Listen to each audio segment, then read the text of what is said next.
आज हम एक्सप्लेन करेंगे दुनिया की high rating movie escape from Alcatraz, जो कि एक नामुमकिन जेल से भागने की एक सच्ची कहानी है। फिल्म के अंत में घटना के ओरिजिनल फोटोज को भी दिखाएंगे, तो आइए शुरू करते हैं। यह साल है 1960 का, जहां हम क्रिमिनल फ्रैंक मॉरिस को देखते हैं, जो कई जेलों से भाग चुका है। इसलिए उसे समुद्र के बीच एक टापू पर स्थित अल्काट्राज जेल में लाया जाता है, जो सभी जेलों से काफी अलग है। एक बार कैदी यहाँ पर आ जाए, बाद में वह बाहरी दुनिया से संपर्क खो देता है। यहाँ हर एक कैदी को सेपरेट सेल में रखा जाता है और सिक्योरिटी इतनी टाइट है कि परिंदा भी पर ना मार सके। अब सुबह मॉरिस सुबह के नाश्ते के लिए जाता है, जहाँ उसकी मुलाकात लिटमस नाम के एक कैदी से होती है, जिसने एक चूहा पाल रखा है जो आगे भी काम में आने वाला है। वो आगे जानेंगे। अब मॉरिस को वार्डन के पास ले जाया जाता है, जहां वार्डन उसे जेल के नियमों के बारे में बताता है और कहता है कि कोई भी कैदी इस जेल से भाग नहीं पाया है, इसलिए तुम कोशिश भी मत करना। वार्डन उसे चेतावनी दे रहा होता है। तभी फ्रैंक वार्डन का नेल कटर वहां से उठा लेता है और जेल का मैप भी अच्छे से याद कर लेता है। दूसरे दिन सुबह नहाने के टाइम मॉरिस की मुलाकात वुल्फ से होती है, जो हर कैदी की तरह उसे भी धमकाता है। पर मॉरिस भी कच्चा खिलाड़ी नहीं था। पहले तो वह उसकी अच्छे से पिटाई करता है और अंत में साबुन उसके मुंह में घुसेड़ देता है। बाद में मॉरिस को लाइब्रेरी में हेल्प करने के लिए भेजा जाता है, जहां उसकी मुलाकात एक काले आदमी इंग्लिश से होती है, जिसे 2 बार आजीवन कारावास की सजा दी गई है, क्योंकि 10 साल पहले उसने सेल्फ डिफेंस में 2 आदमी को मार दिया था। चूंकि वह गोरे थे, इसलिए इसकी एक भी सुनी नहीं गई। दूसरे दिन मॉरिस यार्ड में अपने खाली समय में एक बुजुर्ग कैदी से मिलता है, जो अपना खाली समय पेंटिंग बनाने में बिताता है। वह खूब अच्छी पेंटिंग बनाता है और ताज्जुब की बात यह है कि उसके सभी पेंटिंग में एक फूल शामिल होता है। इसके बाद मॉरिस इंग्लिश के साथ बातचीत करने के लिए जाता है। इंग्लिश उसे जेल के बारे में सारी जानकारी देता है। वह कहता है कि यहाँ से भागना नामुमकिन है, क्योंकि किसी ने कोशिश भी की है तो उसे गोली मार दी गई है। अगर कोई कैदी जेल से भाग भी जाता है तो वॉच टावर से बच नहीं पाएगा। इससे भी बच गया तो पानी में 1.5 माइल जितना तैरना होगा, जो नामुमकिन है। वह आदमी बीच रास्ते में ही जमकर मर जाएगा। एक दोपहर को अचानक वुल्फ चाकू के साथ मॉरिस पर हमला करने आता है, पर मॉरिस उस पर पलटवार करता है। दोनों के बीच फाइट होती है। तभी जल्दी से वहां पर गार्ड आ जाते हैं और दोनों को काल कोठरी में डाल दिया जाता है। यहाँ की काल कोठरी ऐसी है कि जहाँ किसी इंसान का संपर्क तो क्या, सूरज की रोशनी भी वहां तक नहीं पहुँचती। दिन में सिर्फ एक गार्ड आता है, जो सेल में ठंडे पानी का छिड़काव करता है ताकि सेल से बदबू न आए। अगले 1 हफ्ते में मॉरिस को रिहा कर दिया जाता है, बल्कि वुल्फ को 6 महीने काल कोठरी में रखा जाता है। जब रात को मॉरिस सेल में सो रहा होता है, तभी लिटमस का चूहा एक नोट लेकर आता है, जिसमें लिखा था वेलकम बैक लिटमस। कुछ हफ्तों बाद मॉरिस के बगल में चार्ली नाम का एक कैदी आता है, जिसे मॉरिस दोस्ती करता है। एक दिन वार्डन सरप्राइजली सभी सेल की चेकिंग करने के लिए निकलता है। वह देखता है कि सब कुछ बराबर चल रहा है। वह बूढ़े कैदी की सेल में जाता है, जहां वह उसकी पेंटिंग देखता है, जो उसे बहुत पसंद आती है, पर उसे यह एक चापलूसी लगती है। इसलिए वार्डन उसका पेंटिंग कराना बंद करा देता है और सभी पेंटिंग वहां से हटवा देता है। दूसरे दिन दोपहर को सभी कारपेंटरी में काम करने के लिए जा रहे थे। तभी मॉरिस देखता है कि वह बूढ़ा कैदी कुछ ठीक नहीं लग रहा। मॉरिस गार्ड को समझाता है, पर गार्ड उसकी बातों को अनदेखा कर देता है। तभी बूढ़ा आदमी एक कुल्हाड़ी मांगता है और अपनी उंगलियां काट लेता है, जिससे वहां पर मौजूद हर कोई शॉक हो जाता है। उसी दोपहर लंच के टाइम मॉरिस एलिंगन ब्रदर्स जॉन और क्लैरेंस को देखता है, जिन्हें अभी अभी अल्काट्राज जेल में शिफ्ट किया गया है। जिन्हें देखकर मॉरिस थोड़ा अच्छा फील करता है, क्योंकि वह दोनों को जानता है और दोनों ही जेल से भागने के खिलाड़ी है। एक दिन मॉरिस अपनी सेल में देखता है कि दीवार पर बनी एक ग्रिल में से एक कॉकरोच आवाजाही कर रहा है। तुरंत उसे एक आइडिया आता है। वह वार्डन के चुराए गए नेल कटर का उपयोग करके ग्रिल के आसपास की कंक्रीट की दीवार को तोड़ने की कोशिश करता है, जो आसानी से टूट रही है। एक दिन चार्ली को उसकी वाइफ मिलने के लिए आती है, जो उसे बताती है कि उसकी माँ के पास जीने के लिए कुछ महीने ही बचे हैं, इसलिए वह मरने से पहले अपनी माँ को देखने के लिए बेताब है।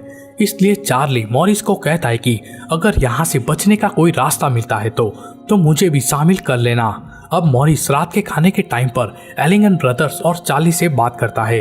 वह कहता है कि कंक्रीट की दीवारें और ग्रिल की धातु समुद्र की नम हवाओं के कारण बहुत कमजोर हो गए हैं, जिसे आसानी से खोदकर छेद किया जा सकता है और हम उस गलियारे तक पहुंच सकते हैं जहां से जेल की छत पर चढ़ सकते हैं। अब मॉरिस अपने प्लान के मुताबिक सभी को काम बांटता है। जॉन को लॉन्ड्री का काम मिला है जिसको वह रेनकोट का जुगाड़ करने के लिए कहता है ताकि एक लाइफ बोट बनाई जा सके। क्लैरेंस को नाई का काम मिला है जिससे वह बाल इकट्ठा करने के लिए कहता है ताकि डमी हेड बनाने के लिए काम में आए। चार्ली को कार्डबोर्ड से नकली दीवार बनाने के लिए कहता है ताकि इसे दीवार के छेद को ढका जाए। मॉरिस सिर्फ एक छेद को ढकने के लिए जेल के बैंड में शामिल हो जाता है। इसी बहाने वह एक संगीत पेटी अपनी सेल में ले आता है जिसे वह छेद के आगे रख देता है ताकि किसी को छेद न दिखाई दे और न किसी को शक हो। अब रात को मॉरिस खुदाई करना स्टार्ट करता है जबकि एक कांच की मदद से चार्ली गार्ड पर नजर रखता है। लेकिन एक नेल कटर के उपयोग से खुदाई करना आसान नहीं है, उसे हाथ में खरोंच आ जाती है। दूसरे दिन मॉरिस उसकी परेशानी सभी के साथ शेयर करता है और कहता है कि एक चम्मच मिल जाए तो काम थोड़ा आसान हो जाएगा। फिर मॉरिस खाते वक्त जानबूझकर अपने जूतों से चम्मच को गंदा करता है और गार्ड से दूसरी चम्मच की मांग करता है, जबकि जॉन गार्ड का ध्यान भटकाने के लिए गार्ड से बात करता है और मौके का फायदा उठाकर मॉरिस एक के बजाय 2 चम्मच उठा लेता है जिससे एक को अपने सेल में ले आता है। रात को जब इंग्लिश किताबें बांटने के लिए आता है तो मॉरिस उसे पूछता है कि क्या सेल में ही धातु को एक साथ जोड़ने का कोई तरीका है तो बताओ। तो इंग्लिश वादा करता है कि वह 1-2 दिन में इसका पता लगा लेगा।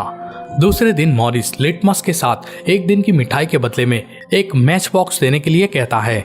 अब मॉरिस जरूरियात के जितने मैच बॉक्स के साथ चम्मच और नेल कटर के नुकीले पार्ट्स को जोड़ने के लिए माचिस का एक गुच्छा एक साथ चलाता है। अब मॉरिस का हथियार बन के तैयार है जिसे वह तेजी से खुदाई कर सकता है, जिसे बारी बारी इस्तेमाल करके चारों भागने वाले कैदी अपने सेल में छेद करेंगे।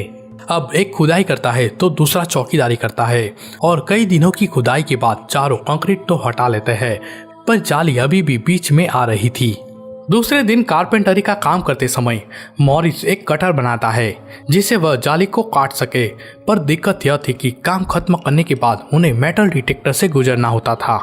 फिर भी मॉरिस जानबूझकर कटर के साथ बाहर निकलता है और गार्ड के पूछे जाने पर वह बताता है कि यह मेरे कपड़े टांगने के लिए कील है, पर गार्ड उसे कटर छीन लेता है और उसकी तलाशी भी ली जाती है। पर मॉरिस ने दूसरा कटर अपने जूतों में छिपा रखा था। अब अपने सेल में आकर कटर से दीवार से जुड़ी जाली काट लेता है। अब अगले कुछ हफ्तों में एलिंगन ब्रदर्स और चार्ली भी जाली को काटने का काम पूरा कर लेते हैं। उन्होंने खुदाई से निकलने वाली मिट्टी और कागज का उपयोग करके डमी सिर बनाना भी शुरू कर दिया था। एक दिन चार्ली पेंटिंग करने का सामान ऑर्डर करता है, यह दिखावा करते हुए कि उसने एक नया शौक पाला है, लेकिन वास्तव में पेंट का उपयोग डमी सिर को रंगने और छेदों के आगे रखे कार्डबोर्ड को पेंट करने के लिए था। अब मॉरिस क्लैरेंस से मिले बालों से एक बाल वाला डमी सिर तैयार कर लेता है। फिर रात को उसे बिस्तर में रखता है जैसे लगे कि वह सो रहा है, और वह खुद छेद में प्रवेश करता है यह देखने के लिए कि दूसरी तरफ क्या है। उसे कुछ सीढ़ियां दिखती है जिसे वह उपयोगिता गलियारे तक ले जाती है। वहां वह एक वेंटिलेशन विंडो देखता है, लेकिन वहां तक पहुंचने के लिए एक और आदमी की जरूरत थी। इधर सेल वाले एरिया में एक गार्ड चक्कर लगा रहा है। पहली बार तो वह डमी सिर से धोखा खा जाता है, लेकिन दूसरी बार उसे अजीब लगता है कि मॉरिस हिल क्यों नहीं रहा, इसलिए गार्ड करीब से उसकी जांच करता है। तब तक मॉरिस वहां पहुंच चुका था। अगले दिन अपने साथी कैदियों से बात करता है और बताता है कि उसने छेद के बाहर निकलने पर उसने क्या देखा। वह सबका काम कहां तक पहुंचा उसके बारे में भी पूछता है। एलिंगन ब्रदर्स कहते हैं कि उनका काम लगभग पूरा हो चुका है। वह जॉन से कहता है कि वह छेद में प्रवेश करे और लॉन्ड्री से चुराए कपड़े और रेनकोट को वहां पर छिपा दे। अब रात को जॉन और मॉरिस फिर से उस गलियारे में पहुंचते हैं जहां मॉरिस वेंटिलेशन विंडो को करीब से देखता है तो पता चलता है कि इसे खोलने के लिए उन्हें अच्छे हथियारों की जरूरत होगी। अगली बार जब वे बैंड में प्रैक्टिस करने के लिए जाते हैं तो मॉरिस वहां पर एक टेबल फैन देखता है जिसे वह चुरा लेता है, जिसको वह अपनी संगीत पेटी में छिपा लेता है। बाद में वह उसे एक कटर मशीन में कन्वर्ट कर लेता है। चार्ली भी गार्ड को धोखा देकर एक टॉर्च चुरा लेता है। अब रात को एलिंगन ब्रदर्स और मॉरिस पीछे के गलियारे में जाते हैं, जहां मॉरिस ड्रिल मशीन का उपयोग करके वेंटिलेशन से निकलने की जगह बना लेता है।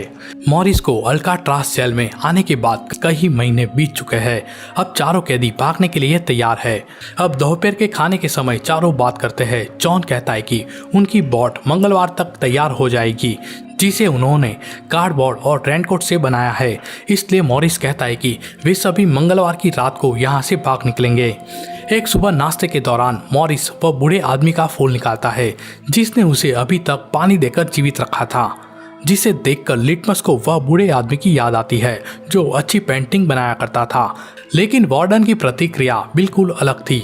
वह फूल उसे पेंटिंग की याद दिलाता है, इसलिए वह मेज पर आता है और फूल को कुचल देता है, जिससे लिटमस उस पर गुस्सा हो जाता है और उस पर हमला करने की कोशिश करता है। पर दूसरे दिन यह खबर आती है कि लिटमस की दिल का दौरा पड़ने से मृत्यु हो गई है। पर सभी कैदियों को पता था कि क्या हुआ होगा। वार्डन को मॉरिस पर भी शक होता है, इसलिए वह उसके सेल की तलाशी कराता है, पर उन्हें वहां पर कुछ भी नहीं मिलता और नकली ग्रिल से धोखा देने में वह कामयाब रहता है। लेकिन वार्डन अभी भी संतुष्ट नहीं है, इसलिए एक गार्ड को मॉरिस को दूसरे सेल में ट्रांसफर करने का ऑर्डर देता है। पर इसे ट्रांसफर करने में कुछ कागजी कार्रवाई में थोड़ा समय लगेगा, इसलिए गार्ड उसे मंगलवार की सुबह ट्रांसफर करने के लिए कहता है। इधर वुल्फ को भी काल कोठरी से आजाद कर दिया जाता है, जो सीधा मॉरिस के पास आता है और कसम खाता है कि मौका मिलते ही वह उसे मार देगा। इसलिए मॉरिस फैसला करता है कि वे मंगलवार के बजाय आज रात ही जेल से भागेंगे। वुल्फ दोपहर के ब्रेक के दौरान उसे मारने की कोशिश करता है, पर इंग्लिश उसे रोक लेता है और धमकी देता है कि उसने कुछ भी करने की कोशिश की तो उसकी पिटाई हो जाएगी। आखिरकार चारों का जेल से आजाद होने का समय आ जाता है। एलिंगन ब्रदर्स सफलतापूर्वक अपने डमी सिर के साथ गार्ड को धोखा देकर पीछे के गलियारे में पहुंच जाते हैं। मॉरिस पहले से ही वहां पर पहुंच चुका था, लेकिन चार्ली एंड मूवमेंट में घबरा जाता है और वो भागने की हिम्मत नहीं जुटा पाता, जो अपनी सेल में ही रोता रहता है। तीनों चार्ली का वेट करते हैं, पर चार्ली नहीं आता। तीनों छत पर की सर्च लाइट की गतिविधि पर नजर रखने के लिए लिटमस के चूहे का इस्तेमाल करते हैं, जो हमने आगे बताया था कि यह चूहा कितना काम आने वाला है। अब तीनों सावधानी से इधर उधर छिपते हुए बचते हुए छत को पार करने में कामयाब रहते हैं। तीनों दीवार से तनी पाइप से नीचे उतरते हैं। इधर अंदर सेल में चार्ली भागने का मन बना लेता है, इसलिए वह जल्दी से छेद के माध्यम से गलियारे में से वेंटिलेशन शाफ्ट तक पहुंच जाता है। पर वह ऊपर नहीं चढ़ सकता, क्योंकि उसे ऊपर उठाने वाला कोई साथी नहीं है। इसलिए वह अपनी कोठरी में वापस लौट आता है और पूरी रात अफसोस के साथ गुजारता है। इधर तीनों भागते भागते समुद्र किनारे तक पहुंच जाते हैं। वहां वह लाइट बोट को फुलाते हैं और तैर कर निकल जाते हैं और एक नामुमकिन काम को कर दिखाते हैं। अगली सुबह गार्ड्स को पता चलता है कि 3 कैदी जेल से भाग चुके हैं, इसलिए बड़े पैमाने पर तलाशी अभियान शुरू होता है। वार्डन को किनारे पर उनका व्यक्तिगत सामान भी तैरता हुआ मिलता है, जिसे वार्डन मान लेता है कि वह डूब के मर गए होंगे। तभी एक गार्ड कहता है कि उन्होंने जानबूझकर उनका व्यक्तिगत सामान छोड़ दिया होगा, ताकि वे डूब गए होंगे ऐसा समझकर उनकी ज्यादा खोजबीन न हो।